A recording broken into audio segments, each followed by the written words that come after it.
Hello, it's Mr. Regular, the voice you already know. And someone who's spoken of in comments is, can we use your full name or just the Real Neal? Doesn't matter to me. All right, Neal Roberts. Well, you comment on Facebook or something, and you see this post called Neal Roberts, and some people go, "Are you the Real Neal?" And like, the real one, as real as it gets. Neal and I go back to college, to freshman year at Kutztown University in the year 2000, and even before that, because we were in the same connections group, the orientation days, which was, it was what it was. You were in the second one with me. I got kicked out of the first one because you stepped off campus, right? And you can't do that. Yeah. Like, all right. But I wasn't even off campus. I went back to my car. Right. They were such a it's Kutztown. Yeah. But I went back there twice. I went back there for Masters and then Masters Part 2. And I left early. And you left early. It's like you go and work and make money. Right. This is 1977 Corvette C3 that started as not a junk. Was it in somebody's backyard? It was. You could consider it a barn find, so it was next to a barn. But it was originally a white car from the factory with red interior. The gentleman that owned it from new painted it black with modern water-based paint or oil-based paint over top of the lacquer. Which is what the white paint was, and when he did that, it checkerboarded, so you could see the white through the black, and there was nothing you could do about it. So he decided he was going to rip it all out, and he had a lot of fun with this car. It had gigantic 3.5-inch exhaust from front to back, and a hot cam motor, the works. But he took it all the way down to the fiberglass, and then put it outside, and then he died. Oh. So it was raw fiberglass. His kids had all these expectations, and they had several Corvettes, big blowers sticking out of the hoods, and they drag raced them and all that. But this particular car, because it sat outside in the weather for so long with raw fiberglass, all the seams broke. The holding the top body panels onto the bottom body panels.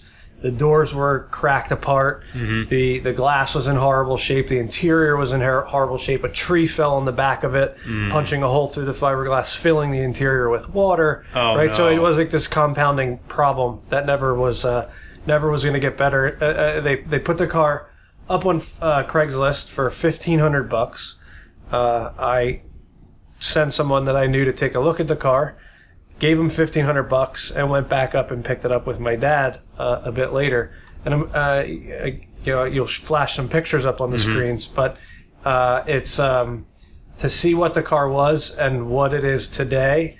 No one believes that it's the same car, right? So all the pictures I have show that progression with me bringing the car off the trailer and first starting from the day that I saw it when I got out of the truck and saw that the car was in horrendous shape.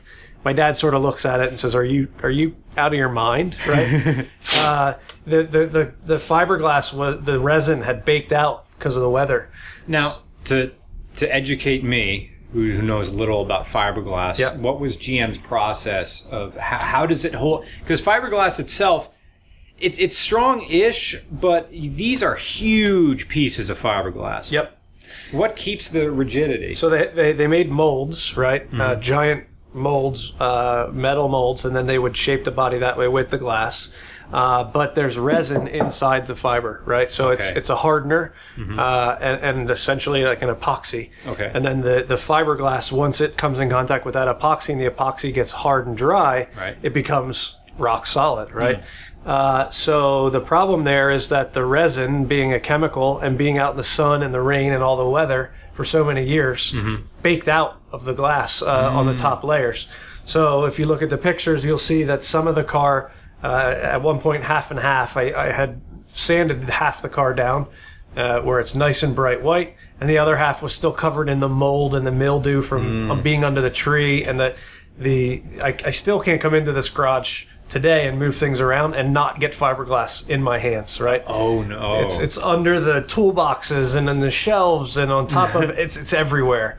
In some of the pictures you'll see that I have, I'm wearing a Carhartt suit with several layers under it and rubber gloves to try and keep it out of my hands and my face and my neck. Not fun. Unlike carbon fiber, which is, you know, a weave or almost like a fabric. Fiberglass is like the bark of a white birch tree. Yeah. Very, very light, susceptible to the breezes and the winds and everything else. Yep. And also splinters very well into your fingers and in your skin. Big time. I remember this one time in Kutztown, walking back across the main section between the residential side of campus and the academic side, walking back along Old Main, and they had, and this is a northeast thing, you have your fire hydrants there by the side of the road, and also this fiberglass stick that would come up on a spring. And the purpose of that stick is so when it snows higher than the fire hydrant, the guy with the snowplow knows not to go near this because there's a fire hydrant underneath all this. And the fire company can find it easier. And that stick kind of flaps in the breeze and on the big spring. It's got a spring. So it's fun to go by and give this thing a knock because you can hit this fiberglass thing, goes walk, walk, walk, walk, walk, walk, and then it comes back up. But what I did one time is I ran my hand along it. And that's bare fiberglass, only lightly, like it's painted, I think, at the top. Yep. And you put your hand along this, and what felt like 10 little needle things, like very, very tiny, just go into my skin, like, ah. So I'm back in my dorm room with a utility knife, trying to dig these little things out of your skin. You can never get them all out. It's the ugliest feeling. So yeah, fiberglass, very, very tiny. Neil's got some fiberglass here to show you. So this is a repair mat. It's really strong like this. This is what you would sort of cut to size. And if you had a crack or a break, I recently had to do it inside of the rear wheel well. And I've got some pictures of that as well, where the tire had exploded in the wheel well and whipped all along the wheel well inside and cracked it. So cut this to size. Use the resin with a paintbrush and get it where it needs to be. This is just a different type of glass here. This is more of a coarse feel. This is the stuff. Now, when you put your thumb on this, it's very slick and very smooth, and there's not a whole lot of friction here. And I remember this feeling. They're hairs. They're human hairs. Yep. But of course, when that thing was on that stick, they were hard. Yeah. Brutal. Not fun. So this, this whole car was this. Essentially, when I bought it, and I had to sand it down so it was smooth. Yeah, blow it toward me. I repaired all the seams and refiberglassed those several times because what GM did was they had a top piece and then the bottom pieces. And rather than put fiberglass together, they would essentially glue them together with bonding strips, they call it, from the back. So they'd put the top piece on, the bottom piece on, put a strip on the back on the overlap, and call it done. The problem is they break, especially when the weather got to the car like it did. So totally redid all of that and took it to the body shop where they sprayed a polyester fill across the entire car as a base to get the smoothness up where they wanted it, and then prime and paint.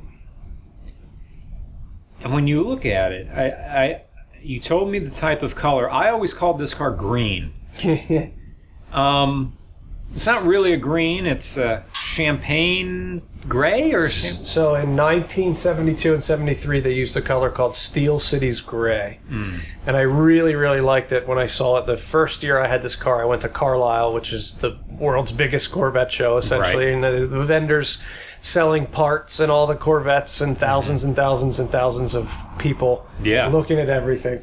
So I didn't have the car there at the time. It was here in the garage. Went to buy parts and saw that color and knew right away that that was the color I wanted. This is a 77. Again, it's a resto mod. So I was restoring the car, but not to exact factory specifications.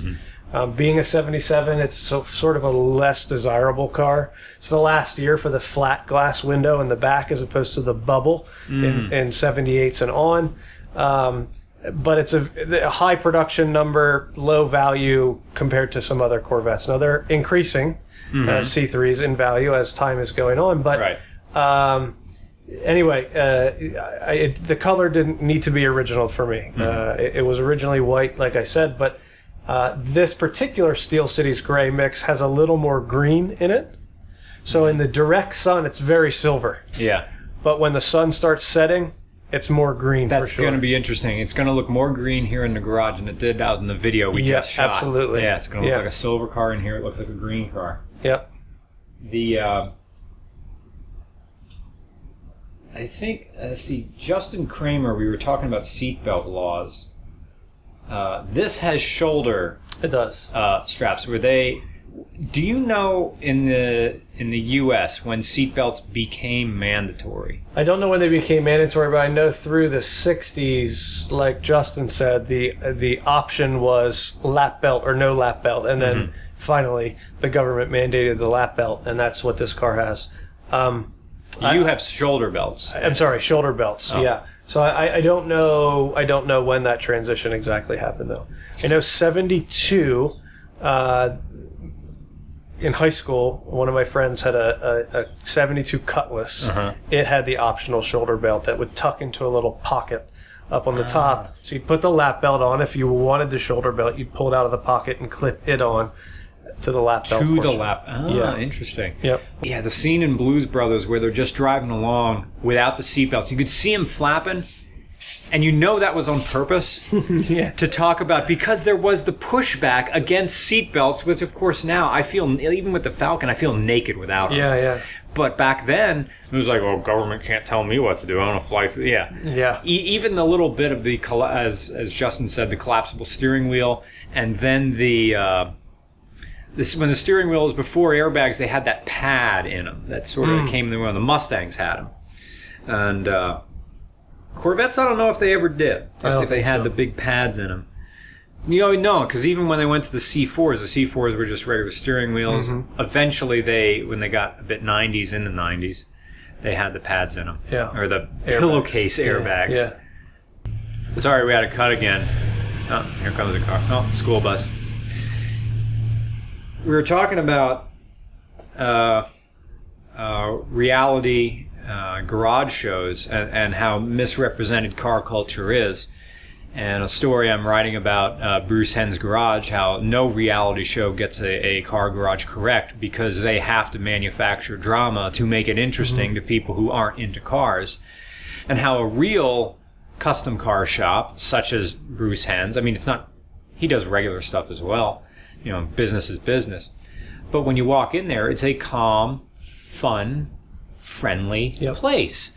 Whereas a producer has to create drama and the easiest emotion to impart to someone who isn't an actor, and mechanics aren't actors. I'm not an actor, although I have some experience with radio. The easiest emotion to portray on camera is anger, because everybody's familiar with it, and all you have to do is talk louder and shout. Oh, there you go, there's believable anger, especially if you're a big person. It comes across. But you were telling a little bit how that sort of it turns into real life. Yeah. I mean, you know, it's like you said, you become that person. Right. The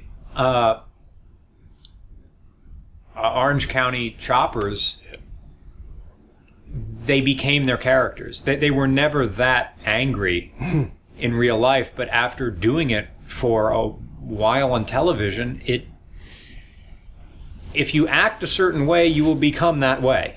It's that people think, oh, your personality is in your head. Not really, it's your actions. So if you keep acting a certain way, if you keep behaving a certain way and talking in a certain way, that will be you. You become that. Right. Yeah. And we're very malleable that way. Joe Rogan talked about Andrew Dice Clay, whose real name I forget, and how the Dice... That wasn't his comedy show. He did a bunch of characters, and the Dice Man was only one of maybe a dozen characters who he did. But the people really liked the Dice Man, so he did the entire show that way, and it did really well. And now he's known for that, and now he is that guy. But, hey, I can't do Dice Man like Little Miss Muffet sat on a Duffet. But he now talks that way, and he's still a great guy, but if you, through maybe Grandma was right, if you keep frowning, your face will stay that way. So you better be careful because Mr. Regular Could become me because I'm not him. I'm not this. I mean, I have a gross sense of humor, but I suppose doing these podcasts and talking keeps you away from the gravelly voice that everybody likes. Yeah. Pretty soon I'll just end up talking this way. Talking about the time I hook an air compressor up to my ball sack so I can fit in at the men's club. Yeah. Yeah. You wouldn't get very far in society, though. No, you wouldn't. Yeah. So anyway, thanks for coming and thank you. playing with the cars. No, I mean, thanks for, Neal was the guy who rescued the Vagabond Falcon when I just ran out, and Neal just said, just pay me for gas, and he tows me the 3.5 hours back to home base in PA, and now we have the Falcon. So if it wasn't for Neal, you would have gotten it home somehow. I would have probably filled it up with gas and oil and bled it all the way back, or yeah, or that would have been done an expensive something. tow truck. That would have been a very expensive tow. Yeah. So I want to get hopefully by Ford Nationals at Carlisle. That's the finish date to have the Falcon done by then. Awesome. So then you have a photo shoot next to this. Yeah, that'd be cool. Yeah. All right. Thanks, Neal. All right. Have a good one.